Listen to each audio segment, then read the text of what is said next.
Hello दोस्तों, नमस्कार। कैसे हैं सभी लोग। स्वागत है आपका मेरे यूट्यूब चैनल में। मैं आपका मित्र रूम सिंह राजपूत। आज मैं आपके सामने आलू के खेत की जो वीडियो है वो मैं आपके लिए दिखा रहा हूं। तो किसान भाइयों, अभी हम बात करें तो आलू की जो फसल है वो लगभग हर जगह बोई जा चुकी है और जर्मिनेशन स्टार्ट हो गया। जर्मिनेशन भी जो है कहीं कहीं खेतों में अच्छा खासा हो चुका है और कहीं जर्मिनेशन चल रहा है। तो इस समय पे अगर बात करें तो मुख्यतः इस समय कुछ ऐसे काम होते हैं जो आलू की फसल में करने बहुत आवश्यक होते हैं और जिनके अगर ना किया जाए तो उस वजह से फिर आलू की फसल में समस्याओं का सामना करना पड़ सकता है। जैसा कि इस समय पे जर्मिनेशन स्टार्ट हो गया है, तो जिन भी खेतों में आलू की बुवाई की जा चुकी है वो चाहे पलेबा हुआ है या ना हुआ है, लेकिन आलू की जब फसल के लिए लगभग 1 महीना या 15 से 20 दिन पुराना जब हो चुका है तो प्रत्येक खेतों में हल्की सिंचाई करना बहुत आवश्यक है। कहीं कहीं सिंचाई की जा चुकी है और कहीं सिंचाई अभी चल रही है। तो जहाँ सिंचाई चल रही है तो सिंचाई के तुरंत बाद खरपतवार नाशक दवा लगाई जाती है। खरपतवार नाशक दवा जब लगाई जाती है तो उसके बारे में थोड़ा हमें सावधानी बरतनी चाहिए और कौन सी दवा लगानी चाहिए उसके बारे में थोड़ा डिस्कस करते हैं, बातचीत करते हैं कौन सी दवा बेहतर रहती है। आलू की फसल में खरपतवार नाशी लगाने के 2 तरीके होते हैं। एक तो आपकी पोस्ट इमरजेंस दवा लगाई जाती है, एक आपकी प्री इमरजेंस लगाई जाती है। किसान भाइयों, प्री इमरजेंस उसको कहते हैं जो आपकी घास के बीज जमने से पहले, खरपतवार को जर्मिनेशन होने से पहले लगाई जाती है, उसको हम प्री इमरजेंस कहते हैं। वो बीज को जमने ही नहीं देती है। लेकिन इसके साथ साथ एक लगाई जाती है पोस्ट इमरजेंस। अगर प्री इमरजेंस आपने नहीं लगाई है तभी पोस्ट इमरजेंस लगानी चाहिए। अगर आपने प्री इमरजेंस दवा लगा दी है तो पोस्ट इमरजेंस लगाने की कोई आवश्यकता नहीं है। पोस्ट इमरजेंस दवा लगाने के लिए हमें ज़्यादा सावधानी बरतनी पड़ती है। जैसा कि जब पोस्ट इमरजेंस दवा लगाते हैं तो सीधी सी बात यह है कि जब फसल का जर्मिनेशन होता है और उसके साथ साथ खरपतवारों का भी जमाव होता है, तो खरपतवारों की रोकथाम करने के लिए उसके बाद में हम जो दवा लगाते हैं वो आपकी पोस्ट इमरजेंस कहलाती है।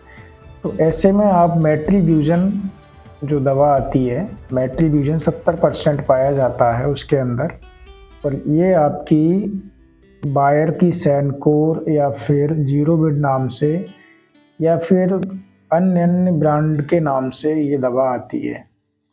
टाटा से भी आती है, टाटा मैट्रीब्यूजन करके आती है। तो ऐसी बहुत सारी कंपनियां इसके लिए बनाती हैं और इसमें जो आपका टेक्निकल होता है वो मैट्रीब्यूजन आपका 70% पाया जाता है। इसका स्प्रे जब हम करते हैं तो हमको ये विशेष ध्यान रखना होता है कि इसका जो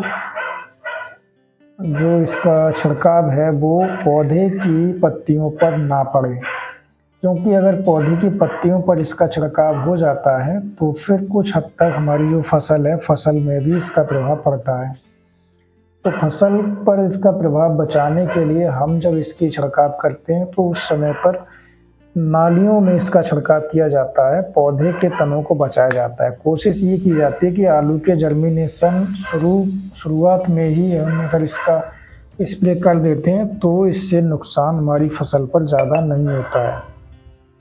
तो किसान भाइयों, इन चीज़ों का हमको विशेष ध्यान रखना है कि जब हम जो भी हर्बिसाइड लगा रहे हैं, ख़ास तौर से हर्बिसाइड जब लगाते हैं तो उसका डायरेक्ट और इनडायरेक्ट रूप में प्रभाव जो है हमारी फसल पर भी पड़ता है, क्योंकि फसल की भी जो शाख होते हैं, जो फसल के तने होते हैं वो भी बहुत नाजुक होते हैं और जो भी खरपतवार नाशक होते हैं उनका फसल पर भी प्रभाव पड़ता है। फसल की पत्तियों को वो जलाने का काम करते हैं या फिर फसल की पत्तियों को ना जलाते तब भी कुछ हद तक फसल की जो वृद्धि होती है वो कुछ दिनों के लिए रुक जाती है, जिससे कि सीधी सी बात करें तो उत्पादन पर उसका प्रभाव पड़ता है।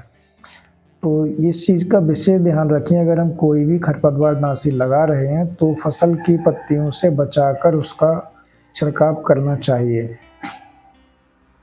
अब किसान साथियों, जब हम खरपतवार नाशी का छिड़काव कर देते हैं तो हमको एक चीज़ और ध्यान रखनी चाहिए कि खरपतवार नाशक का छिड़काव कभी भी हम ऐसे नहीं करें जो कि आपने सूखे खेत में कर दिया हो, यानी कि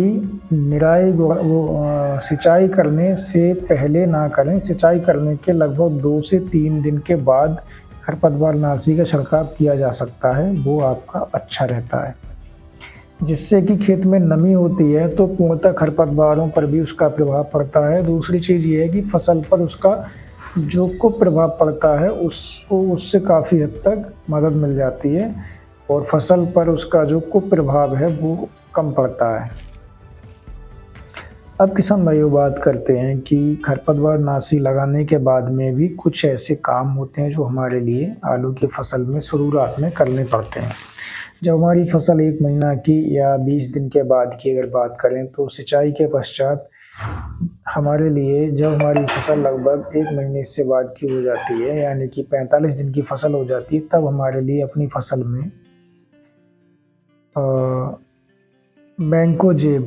मैंकोजेब जिसके लिए हम M45 के नाम से जानते हैं, उसका छिड़काव हमको करना चाहिए। मैंकोजेब के छिड़काव की अगर बात करें, M45 की छिड़काव की बात करें तो वो हमारे लिए 2 ग्राम प्रति लीटर पानी के हिसाब से उसका छिड़काव करना चाहिए। 2 ग्राम प्रति लीटर मैं इसलिए बता रहा हूँ कि आप जब छिड़काव करते हैं तो नॉर्मली 1 एकड़ में लगभग आप 125 लीटर पानी तक लगा देते हैं, तो 125 लीटर पानी के लिए आपको कम से कम 250 ग्राम M45 लगानी है। 1 एकड़ खेत में कम से कम 250 ग्राम M45 लगानी है। M45 की बात करें तो लगभग 1 किलो प्रति हेक्टेयर के हिसाब से लगानी चाहिए। थोड़ा बहुत ऊपर नीचे हो सकता है, वो पानी का सरफेक्टेंट के हिसाब से आप इसके लिए कम ज़्यादा थोड़ा बहुत कर सकते हैं, बहुत ज़्यादा इसको नहीं करना है। तो आप M45 का जब छिड़काव करते हैं तो आपके जितने भी अर्ली ब्लाइट की समस्या होती है उसकी रोकथाम करने के लिए आपको M45 सबसे ज़्यादा कारगर दवा है। तो आप अर्ली ब्लाइट की समस्या से अपनी फसल को बचाने के लिए, यानी कि अगेती झुलसा की समस्या से अपनी फसल को बचाने के लिए M45 का छिड़काव करें तो बहुत फ़ायदा मिलता है। अब बात करते हैं अगेती झुलसा क्या होता है। तो किसान साथियों, अगेती झुलसा जो है वो आलू की फसल में मुख्यतः लगता है और ये जो है एक इसका पैथोजन होता है, उसके द्वारा ये लगता है, जिसका नाम होता है अल्टरनेरिया सोलेनाई। अल्टरनेरिया सोलेनाई जो है ये एक प्रकार का कॉजल ऑर्गेनिज्म बोलते हैं इसके लिए, काजल ऑर्गेनिज्म, यानी इसका कारक होता है। ये मैंने आपको पहले ही बताया एक पैथोजन होता है ये। इसमें सबसे बड़ी बात ये होती है, इसकी जो समस्या है ये पत्तियों पर कत्थई रंग के कुछ धब्बे नुमा दिखाई देने लगते हैं और जो पत्तियां हैं वो बीच बीच में से आपकी सिकुड़ने लगती हैं। फिर धीरे धीरे करके उस पर काले और कत्थई रंग के चकत्ते बन जाते हैं और पत्तियां जो है वो आपकी धीरे धीरे खराब होनी प्रारंभ हो जाती हैं। तो अगर हम इनका पहले से ही अगर उपचार करके चलते हैं तो इस प्रकार के जो रोग हैं वो हमारी फसल में नहीं लगते हैं। तो किसान साथियों, हमारे लिए अगेती झुलसा से अपनी फसल को बचाने के लिए M45 का छिड़काव करना चाहिए। अब बात करते हैं M45 के साथ साथ हम अगर थायोफिनाइड मिथाइल को ले लेते हैं तो और ज़्यादा अच्छा काम करता है, क्योंकि इससे इसके साथ साथ कुछ और भी जो बैक्टीरियल डिजीज होते हैं वो भी लगते हैं, तो उनकी रोकथाम करने के लिए भी हम अगर थायोफिनाइड मिथाइल को ले लेते हैं तो वो बहुत अच्छा काम करती है।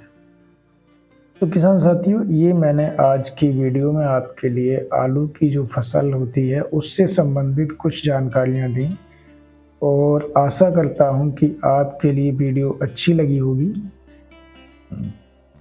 मैं आपके लिए समय समय पर इसी तरह की वीडियो बनाकर देता रहता हूँ जो कि आप लोग देखते हैं और आपको अपनी खेती में इनका उपयोग करने में बहुत ज़्यादा लाभ मिलता है।